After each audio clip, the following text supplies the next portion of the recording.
starring Kristen Wiig, Laura Dern, and Ricky Martin. Sure.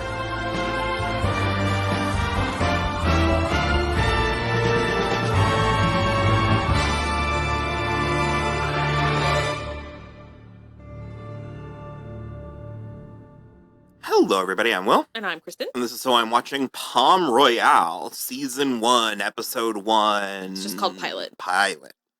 That old song and dance. The rest of them have names. I love it. It's so pretty. Like, the prettiest. It's everything that I want. Like, yeah.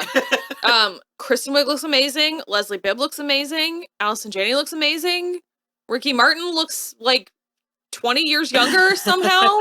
I also loved the, like, teal they had. Ugh.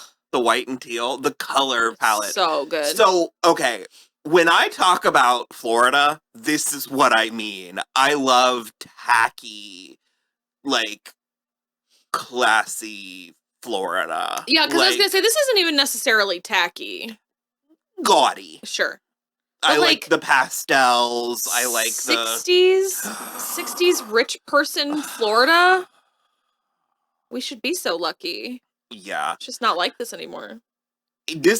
I don't really know anything about it. Like, I didn't even know. We are doing a watch along, and yeah. I am gushing. I'm so loaded, but I might see if I can edit these down, to actually release reactions.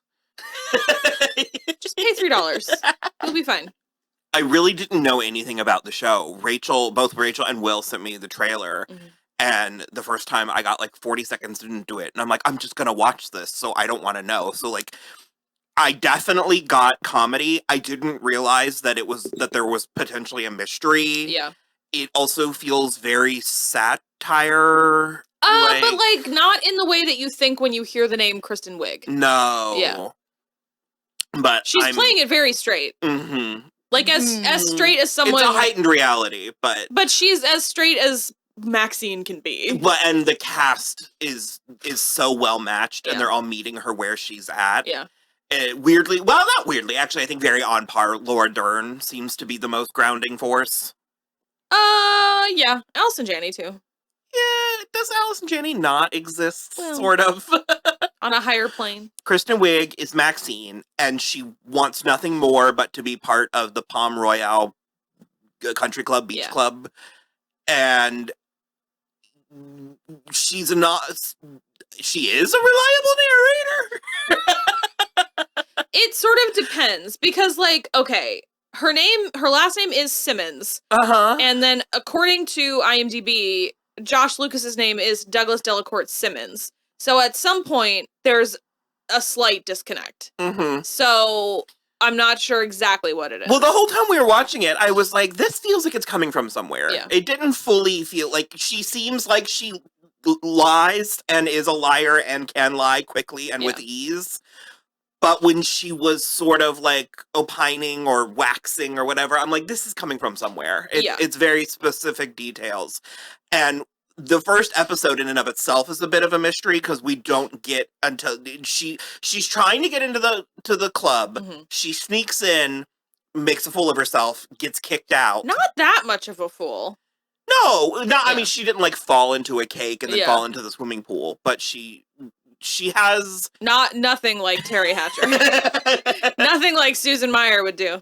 She has issues connecting with other people. Yeah. She tries and also it's too because hard. like they very clearly know she doesn't belong there. So she gets kicked out, and she is going after Leslie Bibb's character first, who is Dinah. Yep. Who Dinah Donahue is an up and coming socialite. She said something about her third season. 3 seasons, yeah. We didn't meet her husband. Well, we saw him. He's played by this guy, Jordan Bridges. He's like in stuff from when we were kids. Okay. A lot. Oh, Mona Lisa Smile. Okay. He plays Kirsten Dunst's husband, I think. And she's a little bit of a protege / she's a usurper. To Allison Janney's character. What was her name? Evelyn Rollins. And she's just sort of the queen bee, I guess. Yeah, she had gotten this pediatric cancer volunteer award for 9 years in a row. A lot of pediatric cancer. Yeah. They said that word a whole bunch. The only thing more exciting than the pediatric cancer is the beach ball, which doesn't happen anymore because no one's in the Delacourt house. Okay, so that was like a private party day through. Yeah. Okay. So, she is able by luck to observe Dinah, a lover's quarrel with Dinah's Cuban Mistro, in which he got passionate and flipped the table, and she ran off crying. Yeah. And Maxine, she orchestrated a car accident. I love Leslie Bibb. I think that she's one of those, just even as an actress, but also as a comedian, who's so talented and has so often been right there, but never fully exploded. Yeah. And I don't know, I was there for it. And weirdly, I didn't watch Popular, which I feel like would be so many people, and especially millennials' point of entry. Yeah. But it was like, for me, it was GCB. That's not a bad one. It's equally niche. Yeah. Well, and she was like on Kings, and there was like a Iron Man, a string of things. I have a whole Iron Man spiel. We can't get into Christine Everhart right now. Iron Man spiel. I don't understand how they have used her twice or 3 times. I guess she's in one episode of. Did you know that she's in the next season of The White Lotus? Yes. Okay. Yeah. We're coming up on a Bibbissance. Okay. And Bibbissance? So I was sort of like, how does the MCU not use her as an in-house exposition dump? Okay. Anytime they need information. No, I totally to the audience. No, I totally agree with you, and I'm gonna go on my own MCU rant, and it's about the Netflix TV shows and how they biffed the crossover so hard, specifically because there's that scene in season 1 of The Punisher where Karen's on the radio show and Frank is listening, and I'm literally like, why was that not Trisha's radio show? But there's just like, because I'm working on like, I want to start launching video essays of like doing some of my own more focused content. And I want to launch an ongoing series called Secondary Female Lead, where I explore characters that are like little nuggets and stuff. She's like a good one. And I kind of think Christine Everhart might be my inaugural episode because... Well, then I think you should do Leslie Bibb. Just the actress? All the Leslie Bibb characters. Because it's like her role is so interesting and so specific because she's what you launch Tony and Pepper on. Sure. And again, like it's like they have her established. She's a Vanity Fair reporter. She's Megyn Kelly coded, rife for comedy, like rife for commentary. Also, like that sweet spot where Megyn Kelly wasn't the like worst person you could imagine. Well, and they even say Christine Everhart went to Brown, but it's like there's got to be a couple of like conservative grifters that go to the Ivy League. Like, regardless, I was gonna say, despite me saying we can't get into the Christine Everhart thing, we sure did. We are right here. Anyways, okay, Palm Royale. She's just doing such a good job holding a candle to Kristen Wiig. Like because Kristen Wiig isn't doing shtick, but it's like Leslie had no fewer than 3 physical facial reactions. Well, and like when they were in the bar, and I was like, there was so much acting in the finger quotes she did. The boating accident, like. Those were like immaculate, so well thought out, and like the timing of the finger quotes and everything. It was once it's revealed that Maxine is not just lie facing. Yeah, Kristen Wiig is presenting it very sweetly, but she is menacing her forward. Yeah, and Dinah is like recoiling out of the hotel room, and it's like framed very threateningly. Yeah, even though it's not being played that way. Yeah, and well, and there's like quote unquote an interloper with Douglas being in the background. So it's like I don't know because that's what kind of when I mentioned Allison Janney, she does confirm that yes, there's a Delacourt. Yes, he is. I suppose he is. No, because she recognizes him. Yeah. I was thinking maybe he was pretending to be the son, but she very blatantly. No, yeah, she was like Douglas. Him. Yeah, she was like, "You were the apple of your mother's eye," and then I guess Maxine tricked him or spirited him away. Yeah, he was judging a Chattanooga beauty pageant. Although, you didn't go when I went with Brittany. Our friend Brittany lives in Chattanooga. Hi, if you're watching. Brittany, you would love this. Oh my God, yeah. We should tell Brittany to watch this. But one of our Uber drivers was telling us that back in the day, I think she was more in 70s and 80s, but Chattanooga was like one of the places to be, especially from Atlanta. They would go party in Chattanooga and like spend weekends there and stuff. So maybe it was like the place, the local goat was a thriving.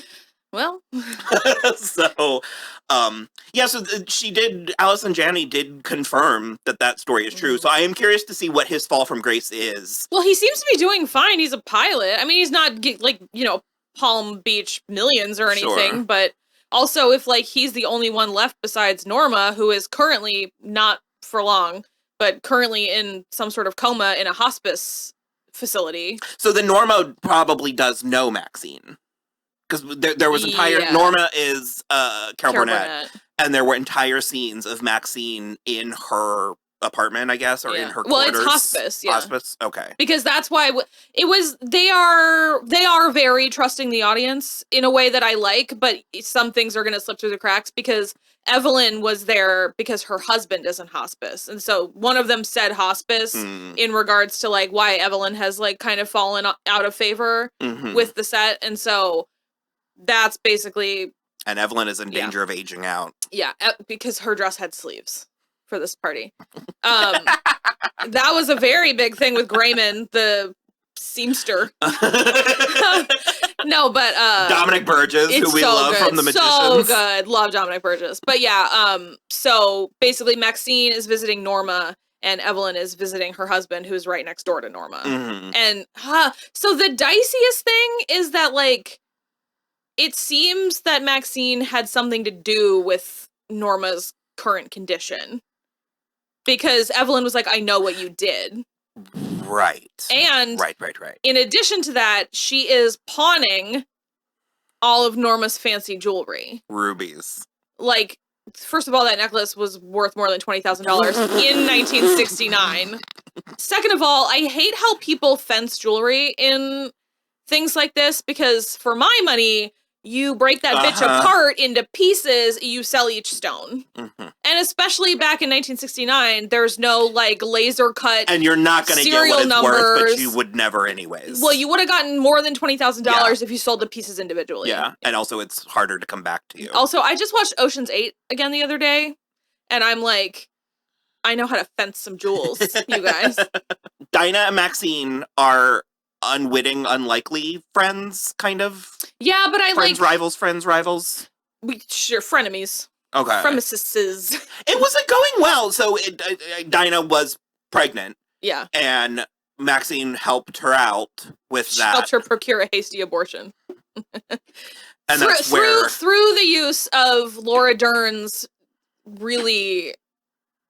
unpleasant feminist group. It's very 60s. It's very first wave feminism. Like I get it, but it's very overcompensating. It's very like holding up a classical oil painting and saying the ornamental woman, only the man makes political decisions. And I'm like, let's leave classical art out of this for the moment.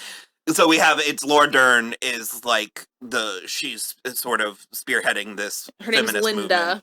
And she has a second in command. Amber Sharday Robinson. I do not know her. I don't either. She was in Judas and the Black Messiah, but she wasn't the lead woman in Judas and the Black Messiah. But she is interesting. I am excited to see what comes of more of her because she's so far this isn't super zany. There is a zaniness to it. Yeah. But she's very straight. She is, yes. And she goes with them to the clinic because it apparently triggers Linda, which makes me feel like Linda has had a procedure. But I loved that whole thing because they finally get on like an okay like keel at the end of the scene, and then the nurse comes out and is like, give me $1,000 and you've never heard of me and get the fuck out. Which I thought was really funny. But we also have Kaya Gerber as Mitzi, and she's a nail tech. We kind of love Kaya Gerber. I think she's great. She got big pushback from her 1-2 punch on American Horror Story, in which we also thought she was kind of great. I liked that story. Yeah, and I love this for her. And if ever, I was talking to Zach, the mighty Zach, and he was talking about how Ryan Murphy coded it is, but it's not. And so I'm hoping that bodes better for the sticking the landing. Sure. But yeah, this could be great for Kaya Gerber in the way that I frequently compare things to Ryan Murphy Productions, where it's like you get real, titans doing something more. I keep wanting to say niche, not necessarily. No, niche, but it's like anything you say is going to sound like a backhanded compliment, but it's like below their skill level, kind of. But it lets them do something more like American Horror Story. They're slumming it, but I love watching titans of their industry slum it. Yeah, it's kind 100%. of like, well, you just sort of get to have fun and flex and do things that are less. It reminds me of that thing Colleen Atwood said when she was doing Snow White and the Huntsman, where she was talking about how like this is what people think costume designing is dresses for an evil queen, beautiful gowns, and she was like, and it's so rarely what costume designing is that when you get to do it, it's so exciting. Yeah, where it's like so often I'm like tailoring slacks. Yeah, and I'm like, I guess. And so it's like I think this is what people think, like fabulous actresses do. Yeah, but so rarely, usually they're having to cry by the phone while Christopher Nolan. Don't even. And so, but no, I'm loving. Yeah, I'm enjoying there is Kaya Gerber. So far, she only had the one scene, but I think we're gonna maybe get more. There is an artificiality to this that I love, and it's so, because not only do I love it because it's a personal preference of mine, but it suits the nature and the tone. I'm hoping it's not just that pilot fluke, because a lot of times pilots, they throw a lot of money at them. Yeah, but it's Apple TV, so I feel like it's going to be consistent. They are green screening things that don't need to be green screened, but don't they? But they do. Don't this they? Also is like with streaming and everything. And it gives rear projection, so it gives like retro. Yeah, but with streaming and stuff, it like pilots don't really operate that way anymore. Where it's like we started watching The Vampire Diaries again. Episode 1 was filmed on another planet. And when we finally get to episode 2, I was like, thank Christ, because I don't know what the hell that was, but it's not right. Well, it was like another nugget that I'm digging out. Remember Shannara Chronicles? Oh, yeah. That like 2-part pilot was wild. Yeah. And the finale, whoa! And then the 8 episodes in the middle were them in the woods. Yeah. And I was sort of like, aw. A lot of I missed the elf balls. Yeah, that one specific woods in Vancouver where everything shoots. So I'm hoping that's not what we're dealing with here, but the sets, I doubt it. The colors, the filters. Because you even commented on Kristen Wiig's wig. Yeah. Kristen Wiig. Because it clearly is a wig. Well, because she keeps her hair super short now, too. But it's a good wig, and the hairline makes it feel like it's real, like the way it is, and I don't know. Well, and I don't think this is the case, but didn't people wear wigs more frequently in... No. Yeah. And I just sort of said, I was like... Certainly rich ladies. Something... Artificiality is not in and of itself a flaw or a mistake. Like, I don't know. I saw this video because the Avatar The Last Airbender show came out a handful of weeks ago, and apparently the wigs are atrocious. And somebody was like, look, say what you will about the M. Night Shyamalan movie. It was bad. It was all white people. But like the wig on the one with the really pale blue hair, they were like, this is incredible. And then they show it from the new one. Horrendous. Well, I mean, remember the like culture shock we had going back and forth between House of the Dragon and Rings of Power? Yes. Because say what you will about both, but the Rings of Power wigs were top tier. They were good. We mentioned Ricky Martin. He's a maitre d' type. Yeah, bellman. Not really a bellman, but like waiter, maitre d' kind of. I'm gonna call it now. He's banging the guy in the office. Man. Yeah. So. And potentially also Dinah's husband. I'm just gonna put that out there. You think Dinah's husband is gay? Maybe Perry. we did not see them interact. We did not. Well, they said goodbye to each other in like a voiceover place. So right now, James Urbaniak's thing is just Palm Royale manager. He doesn't have like a name. Ricky Martin's name is Robert, and he seems to then now have it out a little for Maxine, which is bizarre. I'm interested in seeing how Ricky Martin pulls off shenanigan. Yeah, because he played it relatively straightforward in Versace. Oh, that's right. He was pretty good. Yeah. He's one of those that dabbles in everything. So. I also do think it's helpful this is based on a book. It was like, in the opening credits, it was like based on the book. So I'm in. We're going to cover it. So far, the reception is mixed straight down the line. Interesting. Which is almost more exciting for us. Mm-hmm. So it's just, this feels like it was engineered in a lab for us. So like, I'm pumped. I'm pumped about it. So like, we were off last week because Will was a little sick. So we're gonna catch up and try and be. Yeah, we're gonna rush through the first 4 episodes this weekend, and then we should be relatively live like we were with Feud for the rest. So. And if you want to watch along with us, you can head on over to the Patreon at patreon.com/soimwatching the show and join the $3 tier. And if you want to watch us watch some Riverdale and Teen Wolf and Drag Race. Yeah, Drag Race. Me and Rachel watched Dawson's Creek, season 1. And once again, True Blood season 3. It's coming. And Desperate Housewives season 2 are coming. They are coming. We are, look. They're coming. We're finishing an era and moving into another one. We're in transition. Uh-huh. My Saturn has returned. Give us some grace. Grace is what we call money. Okay, and on that note, we will see you guys. $20,000. I'll take $20, honestly. I am for sale. Bye.